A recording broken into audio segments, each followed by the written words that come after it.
we talked about 6.9 million. My own view is that's a completely misunderstood figure. And I wish we had been clearer about what the white paper actually provides. And really, it needs to look at three different components. First, it needs to look at citizen population. Leaving aside the argument of core and non-core, citizen population. What does the white paper project for citizen population? It projects that it will go up by about from 3.2 million, citizen population is expected to go up by about 400,000 to 3.6 million. So keep that figure in mind, 400,000 more citizens over a 17-year period. We are not talking 1 million, 2 million, 3 million, 400,000.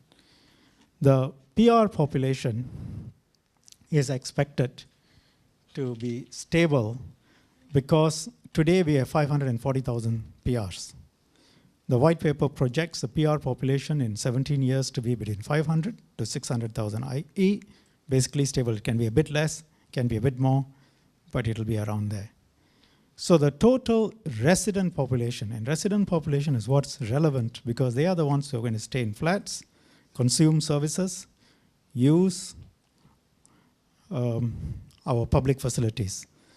Today, it is 3.2 million citizens plus about 540,000, so 3.74 million residents, expected to go up to 4.2, maybe 4.3 million residents.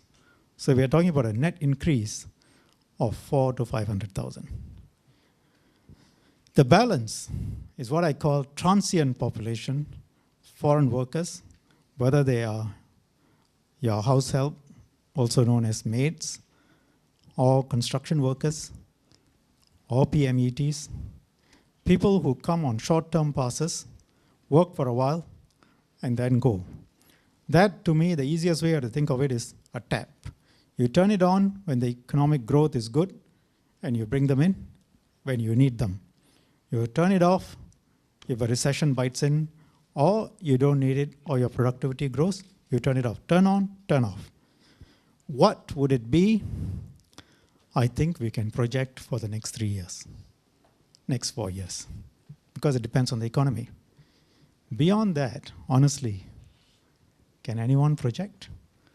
Can you and I put our hands on our heart and say in 2020 how many foreign workers we are going to need based on the economy? Who predicted the 2008 financial crisis? What will happen in 2020? Let alone 2030. Can we really know that how many foreign workers we are going to need in 2030? It depends on the government then, it depends on the population, it depends on our economy, it depends on what kind of economy, it depends on what new technologies come out. So many variables. It's complete guesswork. So I think we should take the blame for it. When we put forward a figure of 6.9 based on all these hypotheses, everybody has got this idea there are going to be 6.9 million people walking around in Singapore. The reality is you're talking about 4.2 million plus whatever the economic growth has demanded, coupled with whatever your infrastructure can tolerate and whatever your people are willing to accept. That's the reality. So really, you have a range of projections.